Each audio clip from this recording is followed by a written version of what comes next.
ఆలోచన లేనిదే జీవితం ఉండదు. కరెక్టే కదా!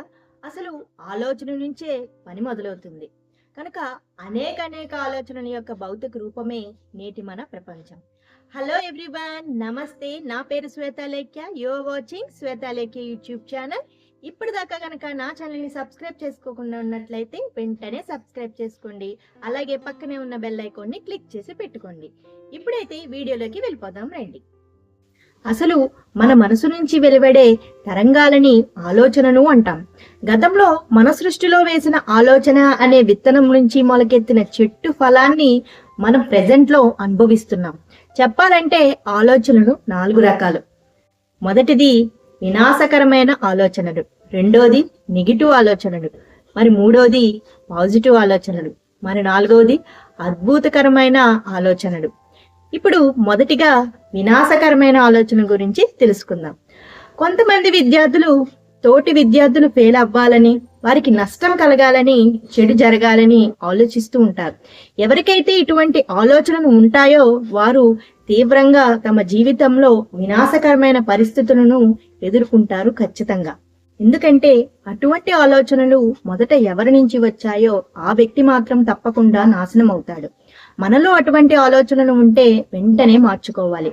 ఇక నెగిటివ్ ఆలోచనల గురించి తెలుసుకుందాం. కొంతమంది విద్యార్థులు పరీక్ష అనుకుంటూ ఉంటారు.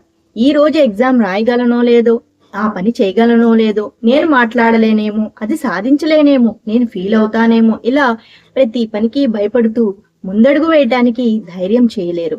అందువల్ల వీరికి ఫలితాలు దానికి తగ్గట్టుగానే ఉంటాయి. ఇలాంటి ఆలోచనలు ఉంటే వెంటనే మార్చుకోవాలి. ఇప్పుడు పాజిటివ్ ఆలోచనల గురించి తెలుసుకుందాం. కొంతమంది విద్యార్థుల్లో నేను కృషి చేస్తాను, బాగా కష్టపడి చదివి ఫస్ట్ క్లాస్లో పాస్ అవుతాను అనుకుంటారు.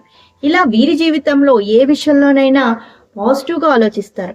ఒకవేళ ఈ ఎగ్జామ్స్లో తక్కువ మార్కులు వచ్చినట్లయితే నెక్స్ట్ ఎగ్జామ్స్లో ఎలా చదవాలి, బాగా కృషి చెయ్యాలి ఆలోచిస్తారు. పాజిటివ్గా మనసులో ఎటువంటి సంక్షోభం లేకుండా, భయం కూడా లేకుండా అనుకున్నది వెంటనే ఆచరణలో పెట్టడానికి ప్రయత్నం చేస్తారు. ఇక నాలుగవది అద్భుతకరమైన ఆలోచనలు. కొంతమంది విద్యార్థులు నేను యూనివర్సిటీ ఫస్ట్ తెచ్చుకుంటాను, స్టేట్ ఫస్ట్ తెచ్చుకుంటాను అనుకుంటూ ఉంటారు. మరి కొంతమంది గొప్ప గొప్ప పదవులకు వెళ్ళాలి, అలాగే విజయాన్ని సాధించాలి అనుకుంటారు. ఇలాంటి వారు ఏ రంగంలోనైనా అద్భుతమైన గొప్ప విజయాలను సాధిస్తూ రికార్డులు బద్దలు కొడతారు. ఇప్పుడు మనం చూస్తున్న ప్రతి ఒక్కటి అంటే కళలు, ఆర్థిక, పర్యావరణ, భౌతిక, గణిత, రసాయన శాస్త్రాల మొదలైనవన్నీ కూడా ఒకానొక ఆలోచన నుంచి పుట్టినవే. దానినే మనం ఇన్వెన్షన్స్ అంటాం. ఒకప్పుడు ఆదిమానవుడిగా జీవించిన మనిషి ఈ రోజు ఇంత గొప్ప నాగరికతతో అభివృద్ధి చెందడానికి ఏకైక కారణం ఆలోచన. ప్రతి మనిషి ఒక రోజున సగటున 60,000 ఆలోచనలు చేస్తూ ఉంటాడు. అయితే ఇందులో చాలా శాతం ఈర్ష్య, అసూయ, ద్వేషం, కోపం, ఇలా ఇతరులు ఎదుగుదలను ఓర్వలేకపోవడం, పక్క వాళ్ళని నిందించడం, చాడీలు చెప్పడం, పక్క వాళ్ళని తక్కువ చేసి మాట్లాడడం వంటివే. ఇలాంటి ఆలోచనలు ఉంటే మనిషి జీవితం అనేక రోగాలతో, బాధలతో, ఆర్థిక ఇబ్బందులతో నిండిపోతూ ఉంటుంది. అలా కాకుండా క్షమాగుణం, కృతజ్ఞతాభావం, ప్రేమతో కూడిన దైవిక ఆలోచనలతో ఉంటే జీవితం ఎంతో బాగుంటుంది. Thank you for watching. Survey జనా సుఖినో భవంతు.